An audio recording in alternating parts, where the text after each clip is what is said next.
Oi, tudo bem? Lembra de mim, Renato, professor Renato, do Poliedro. Nós fizemos 3 vídeos relacionados aí a figuras e linguagem, mais exatamente as figuras e linguagem ligadas ao aspecto semântico, né? No primeiro vídeo nós vimos as figuras que trabalham com a analogia, com o raciocínio lógico da comparação. É o caso da comparação, da metáfora e do símile.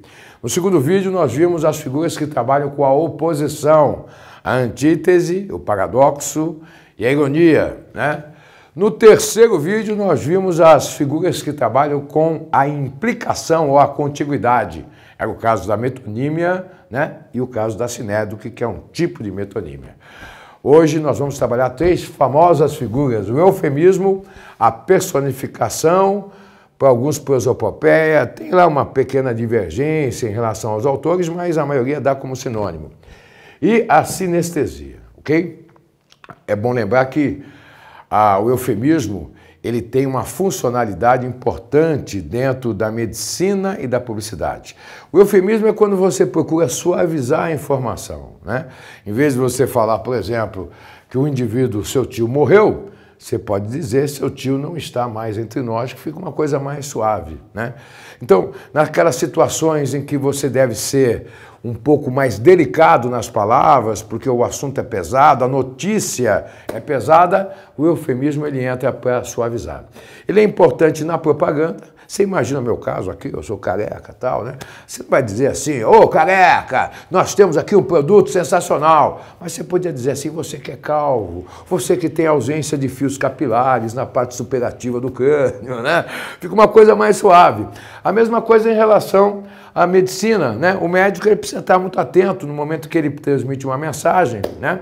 Então, se o indivíduo tem um determinado tipo de doença, que é uma doença tida como fatal, é importante que ele seja suave na informação, na maneira como ele passa, né?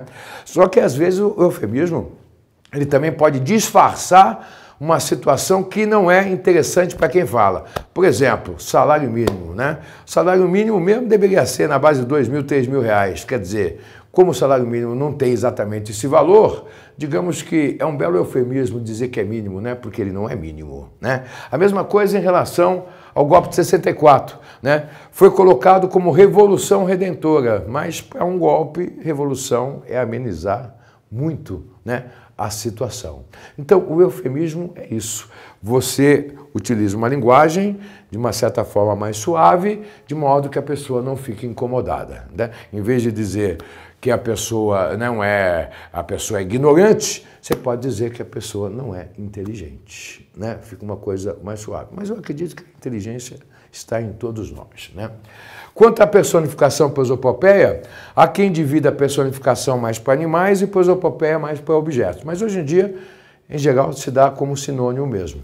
Também a personificação é importante como elemento persuasivo.